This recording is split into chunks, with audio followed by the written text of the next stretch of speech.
Hi everyone, my name's Colby Groom, as was just said. I'm really happy, but I'm also really lucky to be here today. And I mean, a lot of people can say you guys are lucky too, since the wine that has my name on it is at all of your tables, so that's pretty great.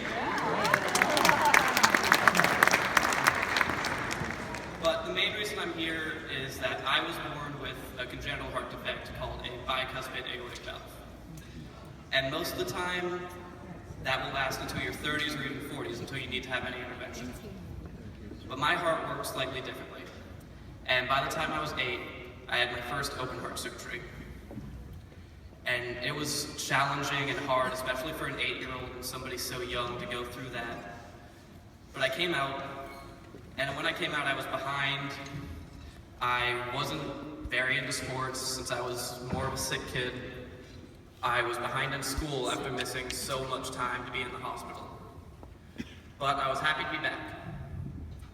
And I was really happy to be back for the next 10 months. Until I learned that the repair they tried to do on my valve had failed. And I was told by my parents one night shortly after my birthday that I would have to go back again in just under a week. And for me, that's been one of the hardest nights of my life. I was a kid and I was a lot younger, but I can only picture what it must be like for so many other people that don't have, you're going back for a second surgery, but you're going back for your 4th, 5th, or 10th. And that night I can only picture how much harder it must have been on my parents. Because they were adults at the time, and they understood what was happening, and they had to watch as their son tried to run away and hide, because he didn't want to go back. But I went back into the hospital, and they replaced my valve. And I can only picture how much harder it must be for parents that don't have a happy story like mine. Because not only to have to go through telling your child all about that, but then something happening that wasn't meant to happen, that must be the most challenging thing ever. And for me, I was able to avoid that, and I came back to school after the second surgery, still more behind than I was, but happy to be back. Except when I got back, I started to realize how much more behind I really was. Socially, I had missed so much school. To this day, I still can't write in cursive, which is rough. I can't read it either, so that's something. I was behind all of my friends. I wasn't physically as fit as them. I didn't play sports until I was much older. And I was on blood thinners as well, which means I can bleed easier and have a much higher risk of internal bleeding or stroke. But the way I started to come back out of that rut, and the way I started to learn to really love the heart community that I was in, was thanks to my parents. And they taught me that giving back is how to truly feel better. And so they started me doing survivor videos for the American Heart Association. At the time, my sister Meg, who's kneeling in the audience right there, she had a senior service project working with the American Heart Association. And at one of the events we hosted, I was able to plant up in a tent in my backyard and show my scar, and I actually raised $1,000. We don't say 500 of that was from my neighbor, but you know. And that's really where I started giving back. And I'm very lucky to have such an excellent father who's also a winemaker. Yeah. So one day I approached him when I was in about 6th grade, and I asked if we could make a wine together that raises money for heart research. And from that day forward, he became my biggest backer in what you have on your tables as Colby Red. Originally, it was going to be maybe 2 barrels of wine, and it would raise maybe $500. But it spiraled out of control, and we've grown, and I was able to do things like go on the Today Show. I was able to speak all across the country from Orlando. I spoke in Chicago twice already, which is great because who doesn't love Chicago? My first speech was actually in Chicago to some of the Walgreens executives, and from that day on, everyone in the city has been our biggest supporters ever. And I really need to thank you all for that.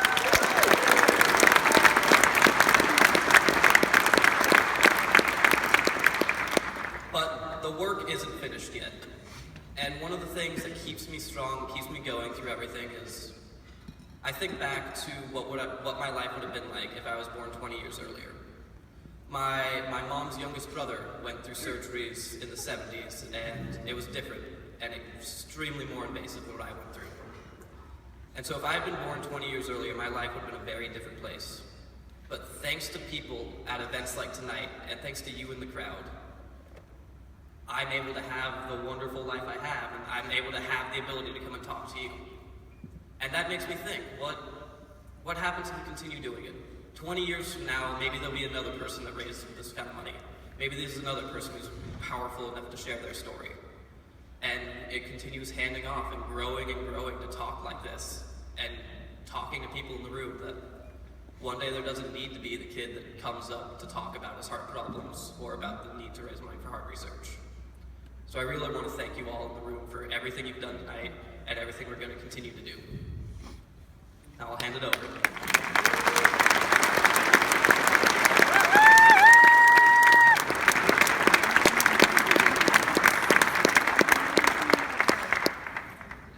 As a father, my legs on stage are shaking when I hear my son talk.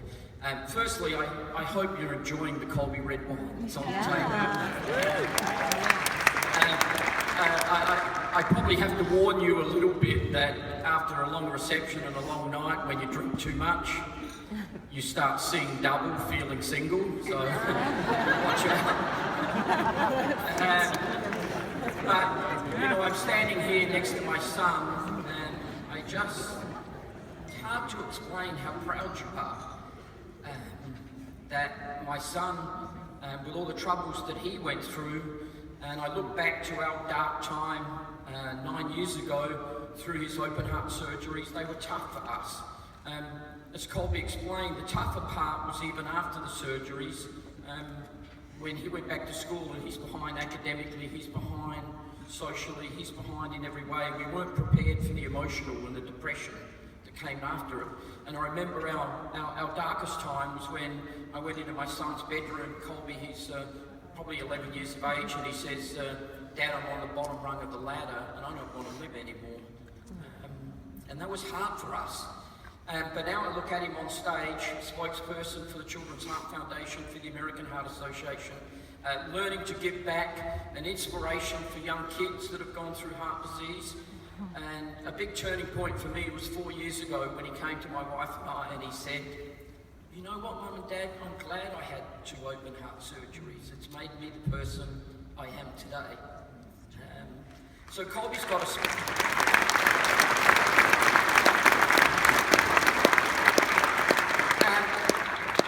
as Colby said his story, we started the wine as a father and son project hoping to raise $500.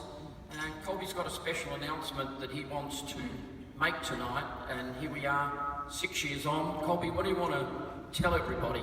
Well, it's a little bit... I think I'm loud enough, come on. Okay, I'll speak into the microphone. It's been an amazing time since, as I said, I had the first speech I started here in Chicago. Don't look at that as a surprise, that's a different thing. But I am proud to announce, a little bit prematurely, but coming this year, Colby Red, and thanks to the support of people in this room and people around the country, has raised $1 million for heart research.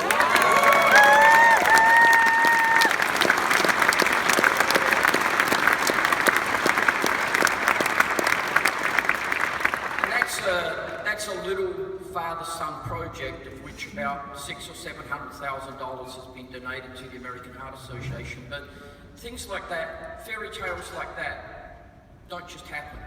They happen because of the support of a lot of people and a lot of ambassadors. Probably a lot of people in this room that have bought a bottle of Colby Red, and if not, are you going to buy a bottle of Colby Red?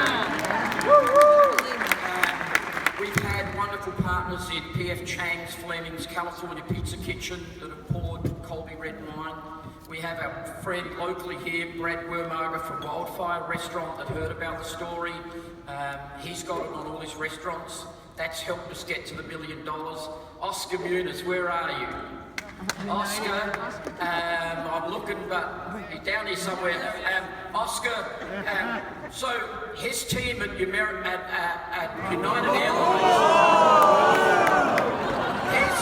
his amazing team at United Airlines has agreed to pour Colby Red on First Class International.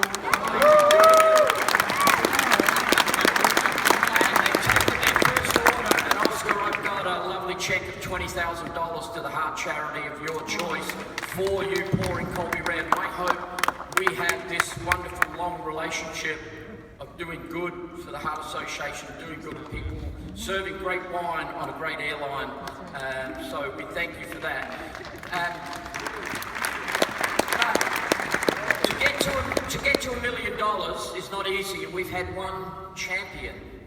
When we made 2 barrels of wine hoping to raise $500, there was one company that stepped up, one company that heard our story, that said this shouldn't be a father-son project, everybody should participate in that wine.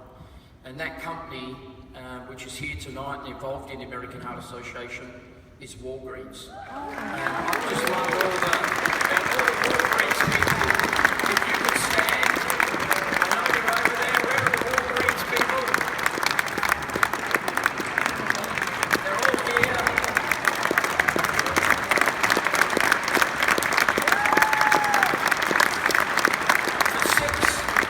For six years, they have supported Colby red wine. But what you realise, we're a little father-son project, and everybody wants that retail space. All the big wine companies want it. And what we found is that a company like Walgreens wants to do great,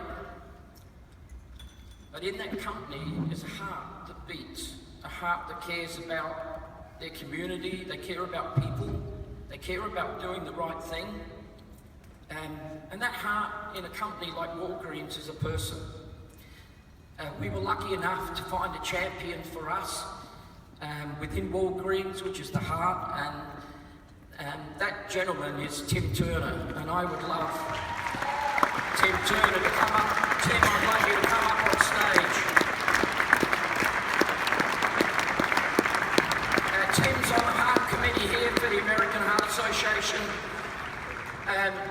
Tim, again, everybody's wanted that space, but somehow Tim just found it in his heart to do the right thing, to make sure that Colby Red was on all the shelves, in all of the Walgreens, to make sure that a father-son project could have a life and could raise $1 million for such a great cause.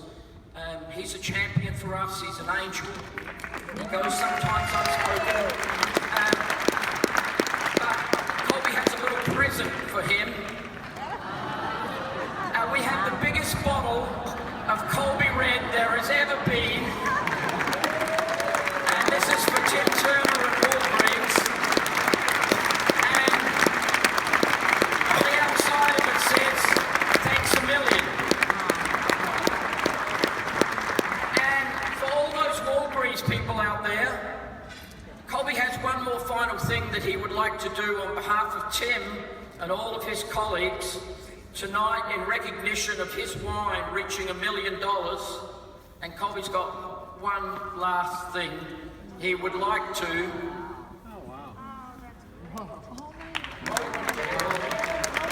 Tonight, in honor of the $1 million, we are giving $100,000 to the Chicago